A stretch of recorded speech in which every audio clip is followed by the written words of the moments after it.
할렐루야, 반갑습니다. 성삼위 하나님이 살아계신 성호를 찬양합니다. 오늘 하루도 하나님의 말씀으로 하루를 시작하는 여러분들에게 하나님이 크신 은혜와 축복이 함께 영위되시기를 주님의 이름으로 축원합니다. 오늘은 계속 지난 시간에 이어서 요한계시록 21장을 요약 강의하도록 하겠습니다. 계시록 21장은 현재의 이 지구가 사라지고 전혀 다른 차원의 세계가 펼쳐지는 모습이 기록되어 있습니다. 우리가 성경을 하나님의 진리의 말씀으로 믿고 또 이 세상 역사가 성경 말씀대로 그대로 이루어져 왔다라면 오늘 요한계시록 21장에서 말씀하고 있는 이 지구가 사라지고 전혀 다른 차원의 이 새하늘과 새 땅 세계가 다가온다는 것은 여러분 우리가 믿어야 됩니다. 구약에서 예언되어 있던 모든 말씀들이 다 성취되고 딱 세 개만 남았습니다. 그 세 개가 뭐냐면은 주님의 재림이고 아마겟돈 전쟁이고 그 다음에 새하늘과 새 땅이 펼쳐진 것 아니겠습니까? 그렇다면 그동안의 구약에서 예언되어 있던 것이 다 역사적으로 성취가 되었다라면 이 세 가지도 분명히 성취될 것을 우리는 믿어야만 합니다. 이제 본 21장의 주제는 새하늘과 새 땅, 새 예루살렘입니다. 새하늘과 새 땅은 막연한 이 영계가 아니라 우주에 실제하게 될 실질적 여러분 세계를 의미합니다. 무엇 때문에 새하늘과 새 땅이 그러면 필요한 것일까?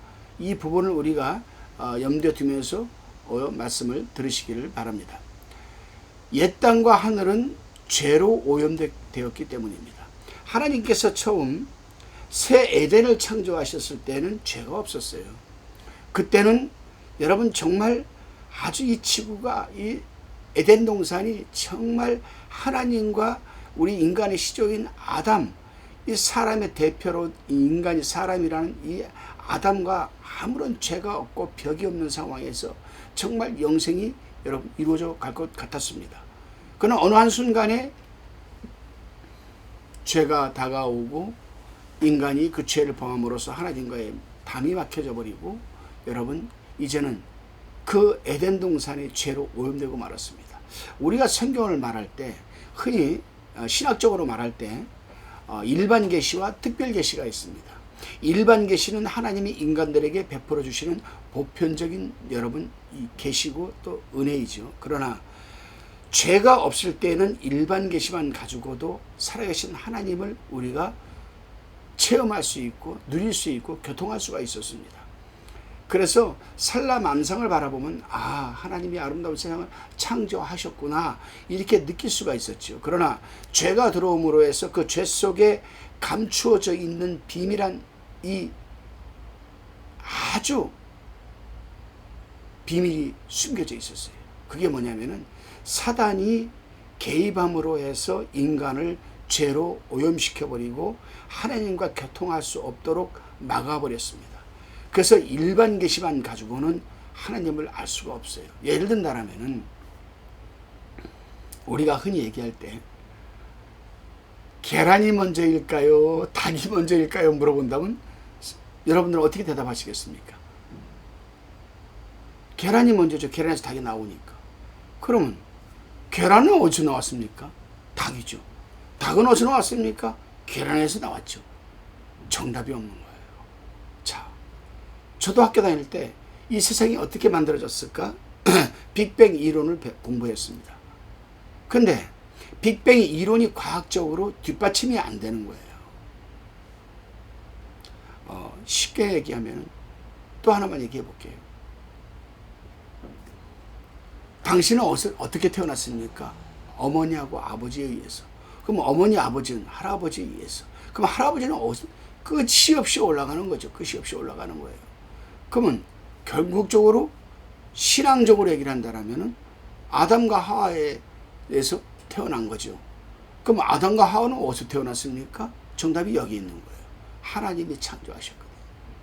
이렇게 우리는 특별 계시가 없다라면은 일반 계시만 가지고는, 즉 인문학적으로, 우리가 과학적으로, 우리가 그 어떤 학문적으로는 우리 인간의 존재, 또 이 세상의 존재, 정답이 없어요. 수많은 고대 철인들이 이 문제를 해결해 보려고 했습니다. 인간은 어디서 왔으며 어디로 가는가, 이거를 고대로부터 수많은 철인들이, 이 철학자들이 이걸 결국은 풀지 못했습니다. 그러나 이 문제를 해결해 주기 위해서 오신 분이 바로 여러분 우리 주 예수 그리스도이십니다. 예수 그리스도께서 퍼스트 인카네이션, 즉 초림을 하셔서 이 땅에 오셔서 말씀을 가르치시면서 여러분 성경 66권이 완전히 퍼펙트하게 완성되기 전까지 예수님께서 3년의 기간 동안에 이 모든 것을 다 특별 계시로 우리에게 계시를 주셨습니다. 그래서 특별 계시인 일반 계시만 가지고 세상을 바라보면은 이해가 안 되고 정답이 없지만, 특별 계시인 성경을 가지고 일반 계시를 바라보게 되면 정답이 나오는 겁니다. 이런 차원에서 우리는 어떤 사건, 어떠한 상황에서도 우리는 하나님의 말씀에 모든 것을 비추어 봐야 돼요. 이 성경은 66권 속에는 정치, 경제, 군사, 모든 것이 다 들어있습니다. 다 싹. 이 세상에 살아가는 지구촌에 있는 사람들이 믿는 자건 믿지 않는 자건 알게 모르게, 기독교 국가이든 비기독교 국가이든 불교 국가이든 천주교 국가이든 다 하나님의 말씀에 영향을 받고 살아가고 있습니다. 예를 든다면 우리 믿는 사람들은 주일날은 쉬어야 돼, 이렇게 얘기를 합니다. 그런데 믿지 않는 나라도 일요일날은 쉬어야 돼, 이렇게 얘기를 하고 있거든요. 그래서 세상 역사가 여러분 주전과 주후 이렇게 나눠지는 겁니다. AD와 BC로 나눠지는 거죠. 그래서 여러분 우리는 오늘 이 천년 왕국이 어떻게 펼쳐지는가, 또 새하늘과 새 땅이 어떻게 펼쳐지는가 분명히 계시록에서 계시해 주고 있습니다. 이 말씀을 우리는 어떤 인문학적인 차원에서, 종교 비교학적 차원에서 우리가 살펴볼 것이 아니라 하나님의 참 진리인 성경의 계시에 의해서 우리는 살펴보게 될 때 우리는 그 수수께끼를 풀어갈 수가 있는 줄로 믿습니다. 그래요 여러분, 왜 하나님에게는, 우리에게는 새하늘과 새 땅이 필요한가? 죄로 오염되어 있기 때문이죠. 세상이. 천년 왕국이 비록 여러분 정화된 문명세계이긴 하지만 사단과의 전쟁을 치른 곳이고 또 배설을 해야 하는 인간들이 사는 세계이기 때문에 아무리 문명세계라 해도 오염될 수밖에 없는 겁니다. 그래요 여러분, 질병이 극복되고 거의 죽음이 없는 시대이지만 그것이 완전한 세계는 아닌 것 아니겠습니까? 천년 왕국은 여전히 늙고 병들고 여러분 죽는 세계입니다. 그러므로 죽음을 궁극적으로 해결할 수 있는 세계가 필요한 것이죠. 약이 없고 죄가 없고 슬픔이 없고 아픔이 없고 사망이 없고 미역자가 완전히 제거된 세계가 있어야만 된다는 것이 바로 하나님의 궁극적 목표이자 목적입니다. 그게 새하늘과 새 땅이 이 땅에 펼쳐지게 될 목적인 것이죠. 궁극적이고 영원한 상태의 여러분 이 질적인 새 세계가 요청되고 있는 그러한 사실입니다. 지금 많은 지질학자들, 환경학자들 등등 수많은 전 세계 사람들이 지금 지구의 생명이 얼마 남지 않았다고 말하고 있습니다.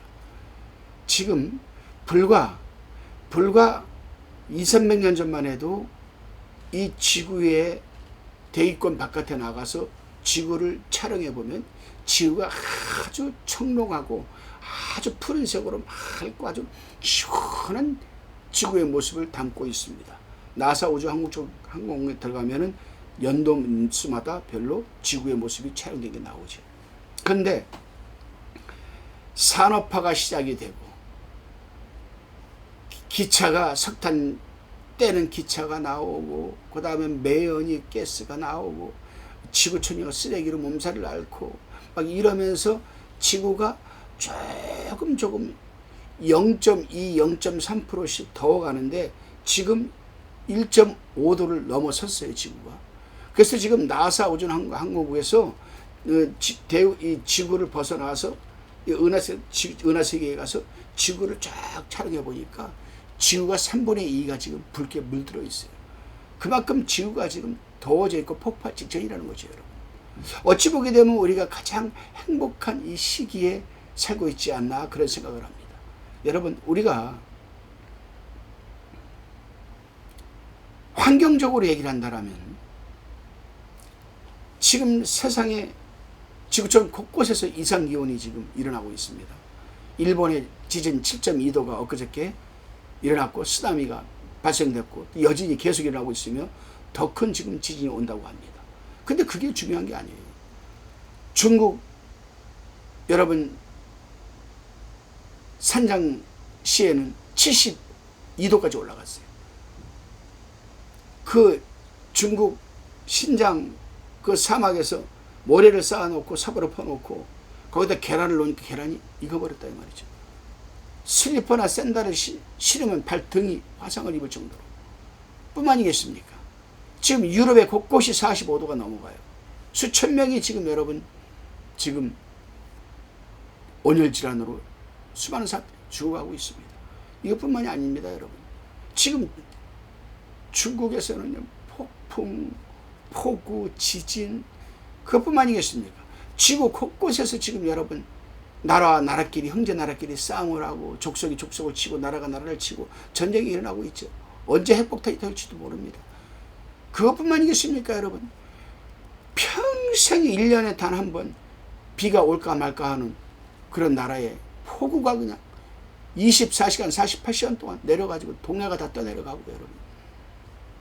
지금 동토의 땅이라고 일컫는 여러분 이 러시아 최북단에 있는 이 동토의 땅 그게 지금 녹고 있습니다. 그런데 그 밑에 매장되어 있던 냉동으로 매장되어 있던 수많은 동물들의 시체가 이제 녹으니까 그것까지 녹으면서 바이러스 알 수 없는 바이러스가 이 방향을 타고 공기를 타고 전 세계로 흩어집니다. 더 강력한 바이러스가 지금 온다는 거죠. 근데 이러한 것들이 보게 되면은 웃을 일이 아니고 기이한 일이 아닙니다. 우리 예수님께서는 이미 예수님께서는 AD 68년 전에 아니 28년 전에 예수님이 승천하시기 2, 3년 전에 제자들에게 말씀을 하셨어요.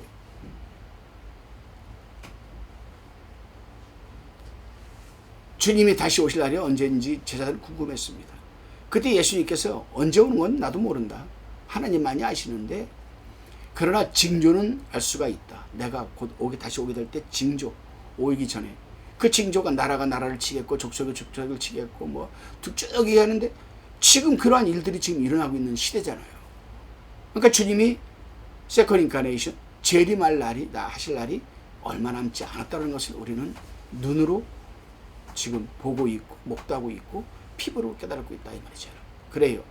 아무튼 여러분 이 궁극적이고 영원한 상태의 질적인 새 세계가 요청되고 있는 그런 시대인데 천년왕국 때의 인구가 너무나 팽창해서 태양계는 물론 은하계까지 개발해서 살 가능성이 크죠.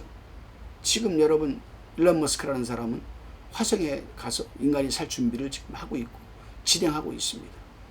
뿐만이 아니라 지구가 이렇게 됐으면 우리가 회개를 하고 정신을 차려서 다시금 이 지구를 살릴 생각은 하지 않고 지구가 멸망하면 다른 은하계에 가서 살 생각으로 은하계를 지금 찾으러 다니고 있습니다. 이게 하나님의 뜻은 결코 아니겠죠, 여러분. 옛 하늘과 옛 땅, 옛 불에 타서 여러분 없어질 때 태양계 또는 은하계의 일부도 영향을 받을까요, 안 받을까요? 당연히 받게 됩니다. 왜? 여러분, 이 태양계, 은하계, 이걸 중심으로 해서 모든 여러분 은하계가 펼쳐지고 있는 것 아니겠습니까? 지구만 없어진다고 해서 다른 은하계가 여러분 안전하다는 이것은 우리가 장담하지 못하는 것 아니겠습니까? 궁극적으로 하나님의 은혜가 돼야 돼요. 하나님의 은혜가 임하려면 우리가 철저히 전 세계인들이 하나님 앞에 회개하고 하지 말아서는 해서는 안 될 일들을 하지 말아야 되는 거 아니겠습니까? 여러분? 어쨌든 지금의 하늘과 땅은 없어지고 새 하늘과 새 땅이 다시 창조되고 그곳에 여러분 새 예루살렘이 내려온다는 것은 놀라운 일이죠. 놀라운 아마 믿지 않는 사람들 가운데 인문계를 중심으로 해서 박사들이 이 얘기를 하면 미친 사람이라고 할 겁니다. 미친 사람. 그러나 우리는 수없이 성경 말씀에서 하나님께서는 이 세상이 불타 없어질 것이다. 체질이 녹을 것이다. 이런 말씀을 신구약에서 누누이 하고 계시기 때문에 성경을 자주 접하고 읽는 사람들은 놀랄 일은 아니지.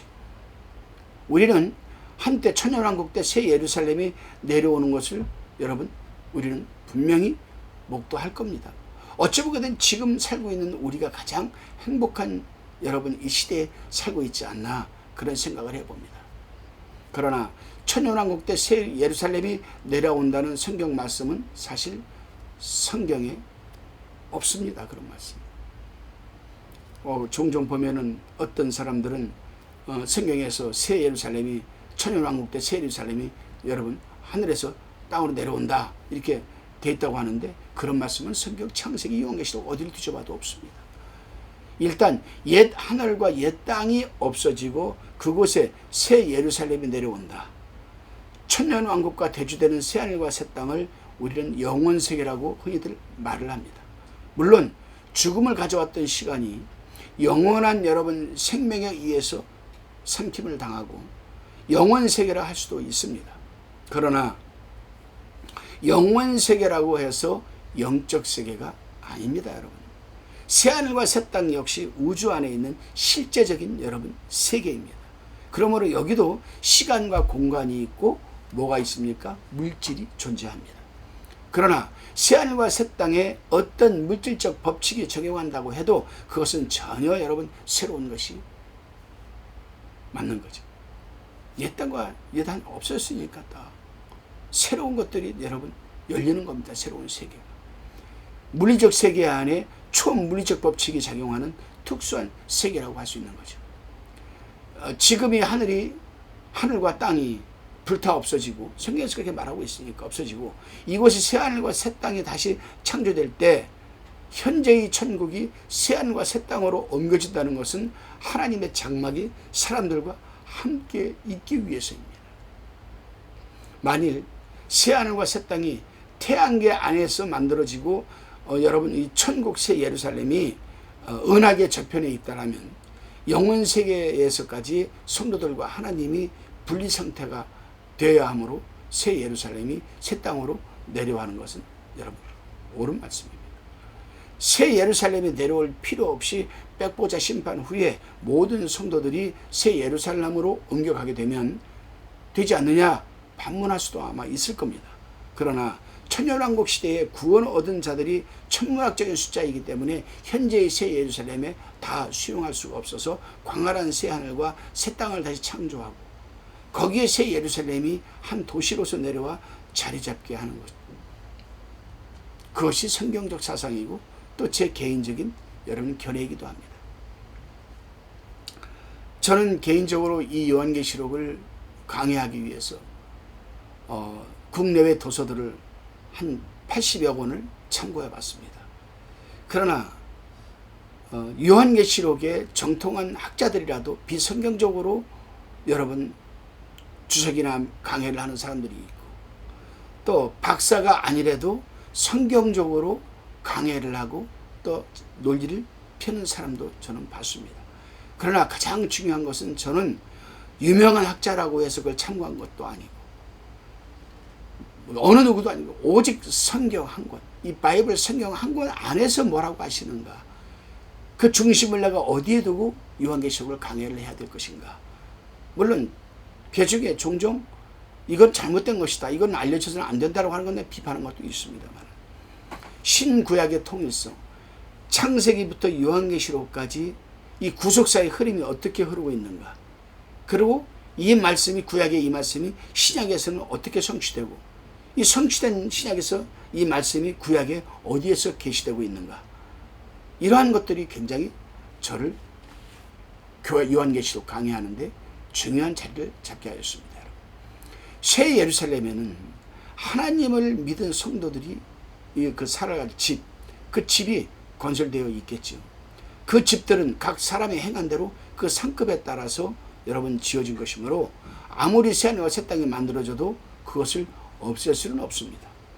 새로 건설될 새하늘과 새 땅도 엄청나게 규모가 크고 화려하고 아름다운 세계일 것으로 보이지만 새 예루살렘은 너무나 아름다워서 신부가 남편을 위하여 단장한 것 같다라고 말할 수 있습니다.